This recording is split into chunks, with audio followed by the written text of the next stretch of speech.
Good afternoon, Jugger fans, and welcome to the Colorado Jugger League Mile High Open 2021. I'm your host, Sebastian Seabass Wolf, and I'm so excited for this game today. We are in Day 2 bracket play. That does mean timed games and double elimination. Now, we've got the Phoenix Lights, the Reapers, Oklahomies, Desert Wolves, Ursa Majoris, Drenger, Spartans, and Rigger Tortoise all facing off for the coveted title of Colorado Mile High Open champion.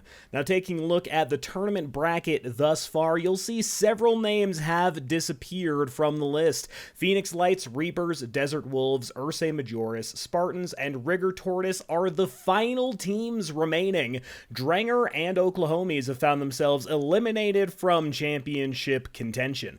Today, we're going to be checking out the Phoenix Lights taking on the Reapers way up there at the top of the bracket. Now, just in case you haven't seen any Jugger before, or would like to understand a little bit better as the game happens today, we're going to take a second to walk you through some of the rules and regulations of Jugger. Jugger is a competitive sport played between two teams. 4 enforcers armed with Pumphin and able to defend themselves, and 1 quick who has nothing and is the only player able to grab the ball in the center, known as the skull. After a countdown, the players enter the field and face off against each other in the center. The enforcers spar with their Pumphin, while the quick fights for control of the skull. If a player is struck by a Pumphin, they drop for a set amount of time, temporarily taken out of the action. Using a variety of Pumphin, from the spear-like slash or short and shield to the intimidating chain, an 8-foot ball on a rope, enforcers must work as a team to deal with their opponents while creating an opening for their quick to grab the skull. Once the quick sees an opening, they rush for the skull and then for the goal, placing the skull inside it and scoring a point for their team.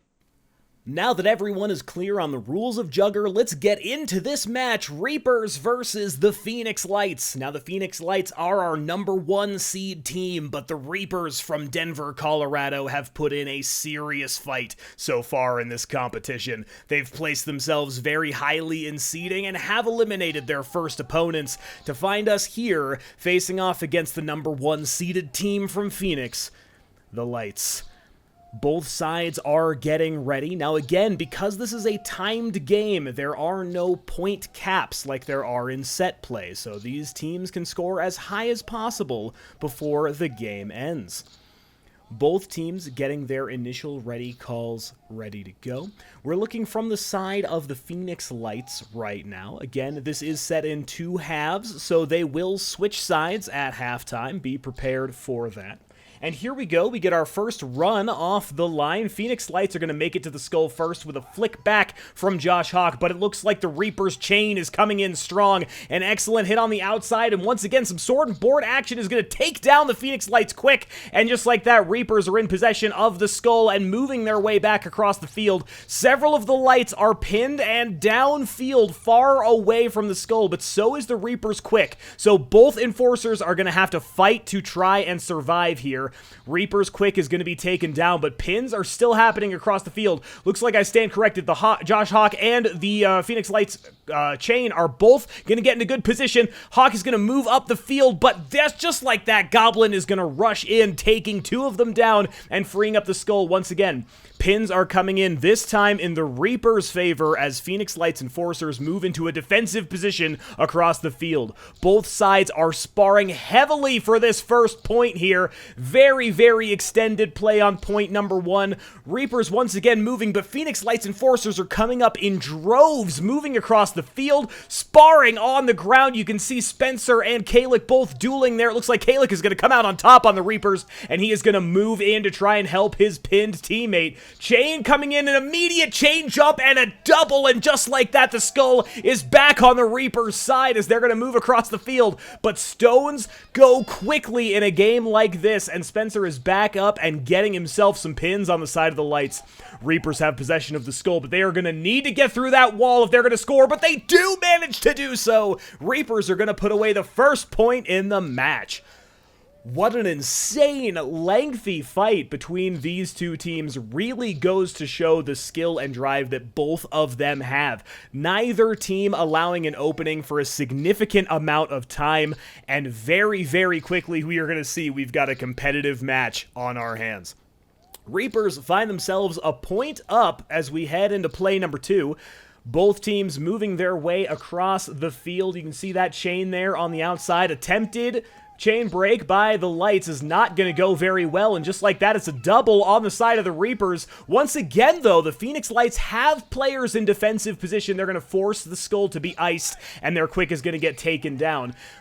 But it does not matter. The Reapers are going to sneak it through. They're going to put that goal to bed, and it's going to be 2-0 against the Phoenix Lights. Reapers really showing their skills here early on in the match. Excellent chain on the outsides, and they're doing a great job pushing with that Skull possession. Phoenix Lights are going to really have to step it up and put the pedal to the metal if they want to test the Reapers here today.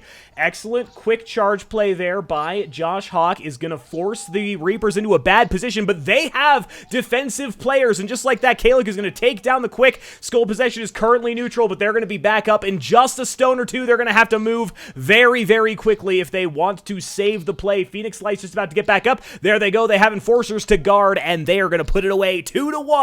Lights are finally on the board. Really, really great play there by the Lights. They managed to zone out their Quick very effectively, and even though the Reapers get themselves into defensive position, it is not enough with a single enforcer against that chain. As we get started here on our next play, an important anecdote to remember that when you get hit by a chain, you are down for 8 stones instead of 5. Those chain eliminations can be hugely valuable for your team. So Kalik getting down by the chain right there puts him in a very vulnerable position for a long time. And as I speak, looks like the Reapers are going to absolutely stomp through the Lights this time. They're going to put one away and widen their lead 3-1. Very good line play by the Reapers. Not surprising, as the team is very well known for their line aggression and their 1v1 sparring. Several of the best sword and board players in the country reside on the Reapers, and they're showing it off today. Josh is going to do his best to capitalize on that and tries to slide into Kalik, but it's not going to work this time. Chain jump, however, does not work, and the right-hand side of Phoenix Lights is on point as they stomp through, and they're going to guide their Quick in for point number 2. Very tight, very even match so far by both teams. 3-2 on the scoreboard, and to be honest, you would not know that the Reapers are a mid-seed team by the way they're playing against the Lights right now. The Lights are constantly and consistently dominating in the competitive scene, but the Reapers have brought their A-game today. Again, a beautiful attempted chain break there by the Lights is not going to go well, and we see a complete rout of the Lights. Reapers gonna put it in, and they've widened the lead again, 4-2. The Lights just cannot catch up at this point in time. Reapers absolutely stomping on the line, winning every 1v1 and putting themselves in a good position. However, it looks like there was a flag on the play. We are going to see a point redo. That is why you see that scoreboard reset 3-2 there. So unfortunately, even though the Reapers did manage to get a fantastic play, a play-affecting penalty will force a reset on that one. And this time, the Lights brought their hunger. They have completely routed the Reapers thus far. Once again, the Reapers getting taken down, but it doesn't matter if you don't take care of their Quick, and the Reapers sneak it in. Once again, the scoreboard reads 4-2, and the Reapers cannot be denied by a penalty this time. They will double the score of the Phoenix Lights. 4-2, an accurate scoreboard. That is how it stands this time around. We are getting pretty close to halftime here as once again the Reapers come off the line. We do see the Lights get the flick as the Reapers are going to try and charge through, but it does not work effectively. Lights in possession of the Skull, at least for now. They are going through. Attempted defense is not going to be enough. We see a flag down on the field. Lights are going to put that one away. We will see if it stands from here. If I had to guess, I would say that was probably charging on the Reapers' side. There was a huge collision there, although I'm not sure who initiated that charge. Looks like that point will stand, so we will see 3-4 is the current scoreboard, Reapers to Lights. Now, we are at halftime. You'll notice that a lot of halftimes seem to end evenly on a point like that. If we are very close to halftime, teams have the option to roll those stones into the next half. So there will be a bit of an extended clock this time around for half number 2. And despite Cerberus's best efforts, he is unable to defend against the wall of Phoenix Lights, and they have now tied it up 4-4. A lead that seemed very comfortable for the Reapers has shrunk immensely in the last few plays, and Lights find themselves in position to take the game back over. Both teams, you can feel the tension in the air as the Reapers move out onto the field, even positioning from both sides this time around, but it looks like the Lights are absolutely going to steamroll through the defenses. An attempted huge chain as a jumping leap towards the goal, and it looks like it is going to count. An insane dodge by the Phoenix Lights quick is going to put that one away 5-4. I'm pretty sure he leapt straight over that chain and dunked it sideways into the goal. Exceptionally impressive athleticism by the Lights right there. Very, very well earned play. We can see again some duels coming out. It does seem in the favor of the Lights, but the Reapers are in skull possession at least for now. They're going to continue to chase up the backfield, and the Reapers do have full field control for the moment. Spencer is going to get back up on the side of the Lights, dueling with Cerberus, but it's not quite going to be enough. We're going to see Josh Hawk moving in, but again, looks like he will pick up the double. Oh, just a little bit of a stumble there from the Phoenix Lights quick, but it's not enough stones to get anything rolling for the Reapers, and the Lights have now widened their own lead 6-4 against the Reapers.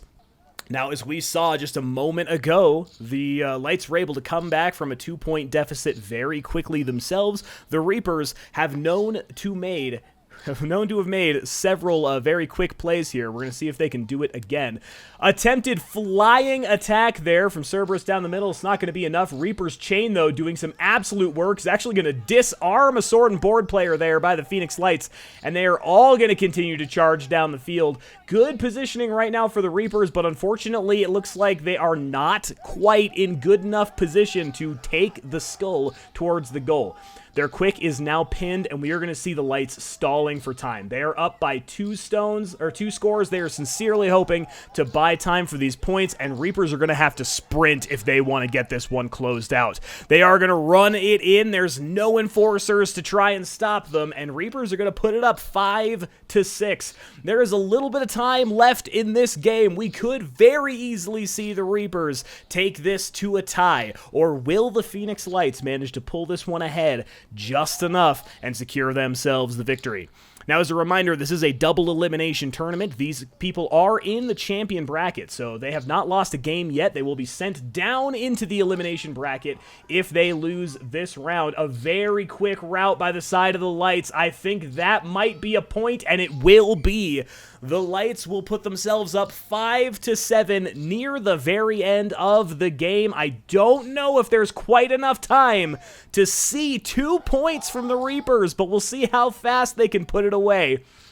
Both teams back on the line. They're going to full force fight for this one. We see the countdown and the Reapers off like rockets on the line. We see them running through as fast as they can. They do take down the chain. They do take down the sword and board. You can see their quick is sprinting for the goal line, but there is an enforcer there on the side of the Lights. They're going to pin them down, put them in place, and they're going to hold them as long as they can. Reaper's chain is coming up, trying to free that quick. He's going to get the double. They're going to get a hand on the skull, and I do believe we are running out of time in this game, and there it is. The game call, 5-7 is the final score, and Reapers will be sent down to the elimination bracket, but an insanely competitive game out of the Denver team. The Lights, the number 1 seed, will be moving on. They stay in the championship bracket for now. Thank you all very much for watching. I cannot wait to see you next time. Don't forget to like, subscribe, and I will see you next time at the Colorado Jugger League.